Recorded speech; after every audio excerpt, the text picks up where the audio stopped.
Cinema breakdown presenting the Lion King. इस कहानी की शुरुआत में अफ्रीका के एक जंगल को दिखाया जाता है जहां का राजा मुफासा है। मुफासा आज बहुत खुश है क्योंकि उसके बेटे ने आज जन्म लिया है जिसका नाम वो रखता है सिम्बा। सिम्बा को वो अगली सुबह मुफासा अपने साथ एक पहाड़ की चोटी पर लेकर जाता है और इसे दूर दूर तक दिखाता है और बताता है कि यहाँ का राजा मैं हूँ और मेरे बाद तुम इस जगह पर राज करोगे, तुम्हें इस पूरे जंगल को संभालना होगा। ये देखकर सिम्बा बहुत हैरान होता है क्योंकि ये बहुत ही बड़ा जंगल होता है। वहां पर एक सुनसान जगह भी होती है जिसके बारे में जब सिम्बा पूछता है तो उसके पिता मुफासा उसे बताते हैं कि वहां पर मत जाना। दरअसल वो एलिफेंट्स का ग्रेवयार्ड होता है और अब वहां पर हाइनाज रहते हैं जो कि काफी खतरनाक हैं। इसके बाद मुफासा अपने बेटे सिम्बा को वापस घर की तरफ लेकर चल पड़ता है। तभी रास्ते में मुफासा का एक बर्ड आता है। वो मुफासा को कोई इन्फॉर्मेशन देता है जिस वजह से मुफासा वहां से चला जाता है और उस बर्ड को कहता है कि मेरे बेटे को घर ले जाना। अब सिम्बा को वहां पर स्कार मिलता है जो कि मुफासा का छोटा भाई है और सिम्बा के पैदा होने पर बिल्कुल भी खुश नहीं होता क्योंकि वो खुद यहाँ का राजा बनना चाहता है। लेकिन अब क्योंकि सिम्बा पैदा हो गया है तो वही राजगद्दी का असली हकदार है। सिम्बा स्कार को कहता है कि मैंने अपने पिता के साथ पूरा जंगल देखा है जहां पर मुझे राज करना है। स्कार से पूछता है क्या तुमने उस सुनसान जगह को देखा है? सिम्बा कहता है नहीं, लेकिन मेरे पिता ने मुझे वहां जाने से मना किया है। स्कार कहता है कि सब बड़े वहां पर जा चुके हैं लेकिन शायद तुम नहीं जा सकते क्योंकि तुम छोटे बच्चे हो। सिम्बा को ये बात बिल्कुल भी अच्छी नहीं लगती। इसके बाद वो बर्ड के साथ अपने घर आ जाता है जहां पर उसकी दोस्त भी है जिसका नाम नाला है। नाला और सिम्बा खेलने के लिए निकल पड़ते हैं और खेलते खेलते अपने घर से बहुत दूर निकल जाते हैं। ये उस जगह के पास पहुंच जाते हैं जहां पर वो सुनसान जगह है जहां पर सिम्बा के पिता ने इसे जाने से मना किया है, पर सिम्बा वहां पर जाना चाहता है और ये साबित करना चाहता है कि अब वो बच्चा नहीं है। नाला के साथ वो उस जगह चला जाता है जहां चारों तरफ हाथियों की हड्डियां पड़ी होती हैं और तभी हाइनाज इन्हें घेर लेते हैं। दरअसल अब वो इन दोनों का शिकार करना चाहते हैं, पर तभी सिम्बा के पिता मुफासा का बर्ड यहाँ पर आ जाता है और वो हाइनाज के लीडर्स को बताता है कि ये सिम्बा है, मुफासा का बेटा। अगर तुमने इसे कुछ भी किया तो मुफासा तुम्हें नहीं छोड़ेगा। लेकिन वो इस बर्ड की बात नहीं सुनते और इन दोनों को मारने के लिए इनका पीछा करना शुरू कर देते हैं और जल्दी इन दोनों को घेर लिया जाता है। पर इससे पहले कि वो इन दोनों का शिकार करते यहाँ पर मुफासा आ जाता है और सभी हाइनाज को उठाकर फेंक देता है और हाइना के लीडर को धमकी देता है कि आज के बाद अगर किसी ने मेरे बेटे को खरोच भी लगाने की कोशिश की तो मैं उन सबको मार दूंगा। हाइना की लीडर मुफासा से माफी मांगती है। मुफासा सिम्बा और नाला को लेकर यहाँ से निकल जाता है। इनके जाने के बाद यहाँ पर मुफासा का भाई स्कार आता है और वो हाइनाज के लीडर से बात करता है और कहता है कि अगर तुम मुफासा और इसके बेटे सिम्बा को किसी तरह से मार दो तो पूरे जंगल पर मेरा राज होगा। इसके बाद तुम किसी भी जगह पर जाकर कितना भी शिकार कर सकते हो। हाइनाज की लीडर इसकी बातों में आ जाती है और इसका साथ देने के लिए तैयार हो जाती है। अगली सुबह स्कार सिम्बा को लेकर एक पहाड़ी की चोटी पर जाता है और उसे कहता है कि यहाँ पर तुम जितना भी धाड़ सकते हो धाड़ो। सिम्बा यहाँ पर धाड़ना शुरू करता है जिससे हाइनाज को पता चल जाता है कि सिम्बा उस जगह पहुंच चुका है। इसलिए वो बहुत सारे विल्डर बीस्ट को उसकी तरफ भेजते हैं जिस तरफ सिम्बा होता है। सिम्बा अब यहाँ से भागना शुरू करता है।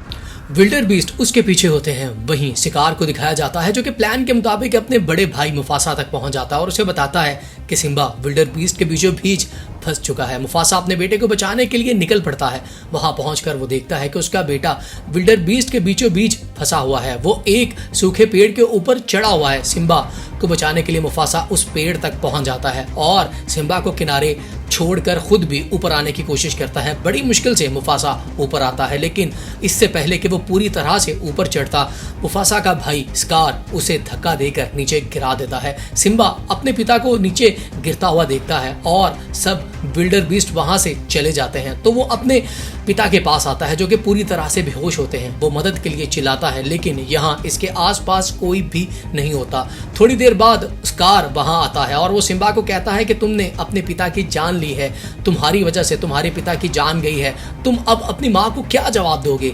सब यही सोचेंगे कि राजा बनने की जल्दी में तुमने अपने पिता को मार दिया है। सिम्बा ये सब सुनकर डर जाता है और वो स्कार से पूछता है कि मुझे अब क्या करना चाहिए। तो स्कार कहता है कि तुम यहाँ से कहीं दूर चले जाओ। सिम्बा को भी यही सही लगता है और वो उस जगह से चला जाता है। उसके जाने के बाद सिम्बा के पीछे स्कार हाइनाज को भेजता है, लेकिन किसी तरह से सिम्बा इनसे बच जाता है। स्कार को लगता है कि सिम्बा मारा गया है, इसलिए वो जाकर ऐलान करता है कि मुफासा और उसका बेटा सिम्बा मारा गया है और अब मैं तुम्हारा राजा हूँ। यानी कि अब स्कार जो कि हमेशा से राजा बनना चाहता था वो राजा बन चुका है। वहीं सिम्बा को दिखाया जाता है जो कि कोसों मील दूर तक चल चुका है और एक रेगिस्तान को पार करता है। वो इतना थक जाता है कि वहीं पर सो जाता है और सुबह उसे सोता देखकर इसके चारों तरफ गिद्ध आ जाते हैं और इन्हें लगता है कि ये कोई मरा हुआ जानवर है। इससे पहले कि गिद्ध इसे मारते यहाँ पर टिमोन और पुम्बा आ जाते हैं। टिमोन देखता है कि ये एक शेर का बच्चा है जिसे देखकर वो डर जाता है। तभी उसके मन में एक आइडिया आता है और वो सोचता है कि अगर वो उसे अपनी टीम में मिला ले तो इनकी टीम बहुत ही ज्यादा स्ट्रांग हो जाएगी। इसलिए ये सभी गिद्धों को यहाँ से भगा देते हैं और जब सिम्बा उठता है तो उसे बताते हैं कि हमने तुम्हारी जान बचाई है, जिस पर सिम्बा को इस बात से कोई भी फर्क नहीं पड़ता क्योंकि अब इसे जीने का कोई भी शौक नहीं रहा। इसके पास ना कोई मकसद है और ना कोई वजह। वो इन्हें अपने बारे में भी कुछ बताता है। अब टिमोन और पुम्बा उसे लेकर जंगल में चले जाते हैं जो कि बहुत ही खूबसूरत होता है। सभी जानवर यहाँ पर सिम्बा को देखकर डर जाते हैं और वो उन्हें कहते हैं कि तुम एक शेर को हमारे जंगल में क्यों लाए हो, ये बड़ा होकर हमें खा जाएगा। जिस पर टिमोन और पुम्बा कहते हैं कि ऐसा कुछ भी नहीं होगा। धीरे धीरे वक्त गुजरता है और अब सिम्बा बड़ा हो चुका है। वहीं सिम्बा के असली घर को दिखाया जाता है जहाँ पर स्कार अब राज करता है। चारों तरफ यहाँ पर हाइनाज खुलेआम शिकार करते हैं। इन्हें रोकने टोकने वाला कोई भी नहीं होता। नाला भी अब बड़ी हो चुकी है। वो सिम्बा की माँ से कहती है कि हमें अब यहाँ से चले जाना चाहिए, जिस पर सिम्बा की माँ कहती है कि नहीं, ये हमारा घर है, हम इस जगह को छोड़कर नहीं जा सकते। और अब स्कार सिम्बा की माँ को अपने पास बुलाता है और कहता है कि आज से कई साल पहले तुमने मुझे ठुकराकर मेरे भाई मुफासा को एक्सेप्ट किया था। अब वक्त आ चुका है, तुम मुझे एक्सेप्ट कर लो, मैं तुम्हारे साथ अपना परिवार बनाऊंगा। जिस पर सिम्बा की माँ उसे साफ साफ मना कर देती है। नाला भी ये सुन रही होती है और वो तय करती है कि रात को वो इस जगह से निकल जाएगी। और जब वो रात को सब सो रहे होते हैं तो नाला यहाँ से मदद लाने के लिए निकल पड़ती है और जल्दी से वो उस जंगल में पहुंच जाती है जहाँ पर सिम्बा है। सिम्बा यहाँ पर टिमोन और पुम्बा के साथ बहुत ही मस्ती करता है। हालांकि सभी जानवर उससे डरते हैं लेकिन सिम्बा किसी को भी नुकसान नहीं पहुंचाता। अब जब नाला उस जंगल में पहुंच चुकी है तो वो टिमोन और पुम्बा पर अटैक कर देती है। इससे पहले कि वो किसी को मारती यहाँ पर सिम्बा आ जाता है। सिम्बा और इसके बीच में लड़ाई होती है और जल्दी उन्हें समझ आ जाती है कि ये पहले भी कहीं मिल चुके हैं और जब वो एक दूसरे को सूंघते हैं तो नाला को समझ आ जाता है कि ये सिम्बा है।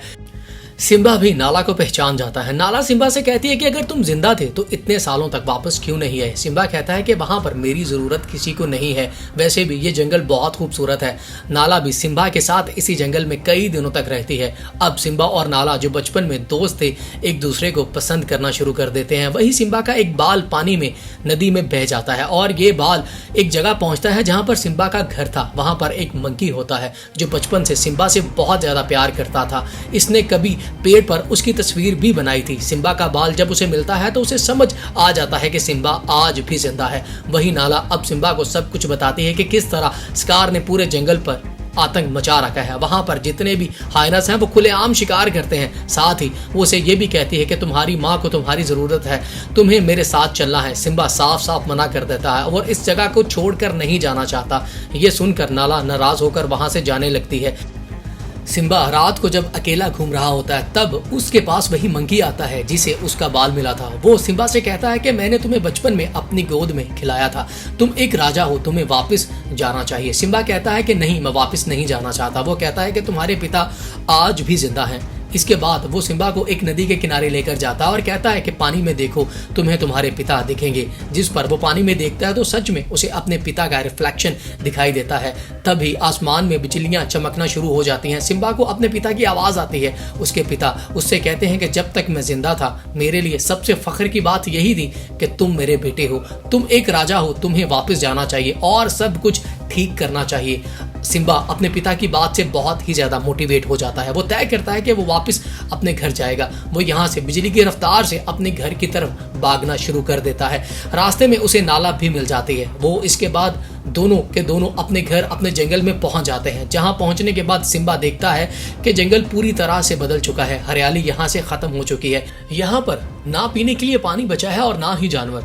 दरअसल यहाँ से बहुत सारे जानवर इस जगह को छोड़कर जा चुके हैं क्योंकि हाइनाज ने चारों तरफ आतंक मचा रखा था। यहाँ पर हर जगह कोई दिखता है तो वो सिर्फ हाइनाज होते हैं। स्कार को दिखाया जाता है जो कि सिम्बा की माँ के साथ जबरदस्ती कर रहा होता है, और जब सिम्बा ये देखता है तो वो जोर से घुर्राता है। स्कार इसे देखकर हैरान हो जाता है। दरअसल उसे लग रहा था कि वो मारा जा चुका है, पर सिम्बा आज भी जिंदा है। सिम्बा की माँ सिम्बा को देखकर बहुत खुश होती है। यहाँ पर बाकी जितने भी जानवर होते हैं वो सब सिम्बा के साथ आ जाते हैं। दूसरी तरफ स्कार और इसके हाइनाज होते हैं।